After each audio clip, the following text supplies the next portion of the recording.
This is a Ram Mandir scoop, a booklet listing the January 22nd Pran Pratishtha rituals, every shlok, every verse for the Pran Pratishtha. Ancient verses to come alive on January 22nd. Chief Ram Mandir priest exclusive. He who did the first puja 32 years ago, served Ram Lalla in Ayodhya tent for decades. He, of course, lists out all of those details of what the ceremony is going to look like on January 22nd in Ayodhya, when ancient verses will come alive and every shlok, every verse for the Pran Pratishtha. We bring you that exclusive here on India Today. ये श्री रामोपासना है। ये श्री राम जन्मभूमि तीर्थ क्षेत्र trust की तरफ से स्वामी जी को आया है और इसी में पूरी पूजा पद्धति है जो उस दिन मानी जाएगी और जिसके आधार पर पूरी पूजा की जाएगी। तो आपसे जानना चाहेंगे कि आपके मन में एक तो क्या भाव आ रहा है अब जब 11 दिन सिर्फ बचे हैं, और इस पूजा पद्धति, इस श्री रामोपासना के बारे में आप क्या बताएंगे? देखिए, इस पूजा पद्धति के अनुसार, क्योंकि रामानंद स्वयं राम प्रादुर्भूत महितले, उसका सीता नाथ समारभ्याम मध्यमाचार्य रामानंदाचार्य मध्यमाम अस्मद गुरु पर्यंतम वंदे गुरु परंपराम। ये हमारी गुरु परंपरा है और इसी गुरु परंपरा के अनुसार ये पुस्तक लिखी गई है, जिसमें जिस पद्धति से हम पूजा करते आए हैं वही पद्धति इसमें लिखा है कि राम उपासना किस प्रकार से की जाए।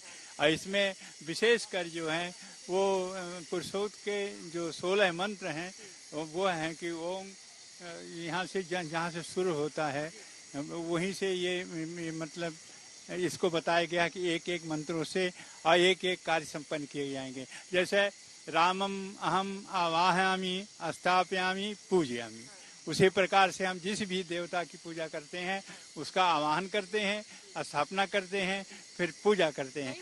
एक बार अगर सिलसिलेवार ढंग से आप बता दें कि सबसे पहले क्या होगा 10-15 कदम में, कि उस दिन पूजा की शुरुआत कैसे होगी और कैसे क्या क्या होगा, प्रधानमंत्री क्या करेंगे? भगवान स्थापित हो जाएंगे वहाँ पर।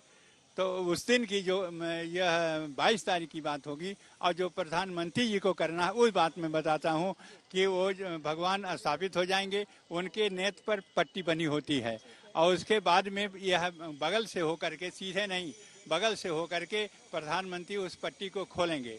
इसके बाद शीशा लगाएंगे, इसके बाद क्या कहते हैं काजल लगाएंगे। काजल सोने की उससे लगाया जाएगा, सोने की सी से लगाया जाएगा। और लगाने के बाद में तब उसके बाद में जब पटोर खुल जाएगा, शीशा चल जाएगी, तब उनकी आरती किया जाएगा। आरती प्रधानमंत्री करेंगे। आरती के बाद उसके बाद भोग लगाया जाएगा। भोग लगाने के बाद में तब वही प्रसाद वितरण किया जाएगा। 56 प्रकार के और बहुत प्रकार के भोग बनाए हैं जो उस दिन लगाए जाएंगे, वही फिर वितरण किया जाएगा। एक चीज और मैं पूछना चाह रही थी कि लगभग कितनी देर का, क्योंकि ये 50 पन्नों, लगभग 48-50 पन्नों की ये पूरी रामोपासना की बुकलेट है, कितना 2.5 घंटे 2 घंटे? नहीं, कुछ सुबह की है कुछ शाम की है, ये दोनों टाइम की है ना। पूजा दोनों टाइम होती है, तो जो सुबह की है वो सुबह कर लिया जाएगा और जो शाम की है वो शाम के किया जाएगा। इसलिए ये कोई बहुत बड़ी बात नहीं है, इतनी जितना इसलिए श्लोक हैं जिसमें ऐसे भी पद्धतियां हैं वो पूरा किया जाएगा। तो सुबह में कितनी देर के लिए होगा? सुबह के लगभग 1 घंटे लग जाएंगे। 1 घंटा पूरा हो जाएगा। 1 घंटा में पूरा हो जाएगा। हाँ, सुबह का पूजा के बाद आरती कर रहे हैं, आरती और स्तुति और जय घोष, ये 1 घंटा लग जाएंगे। और पहले पूजा 2 घंटे लगे। पूजा के समाप्त होने पर जो सारी विधियां हैं वो होने लग जाने के बाद तब फिर आरती शुरू। जब आरती होगी, आरती के बाद में तब जय घोष होगा। जय घोष के बाद में, इसलिए ये 1 घंटा तक ये लग जाएगा। लेकिन 2 घंटे 3 घंटे बीच में लगेंगे। इसलिए कम से कम हम जब 3 बजे आ जाएंगे और पूजा अर्चना करते हुए तब 6 बजे कहीं पूजा शुरू प्रारंभ हो पाएगी।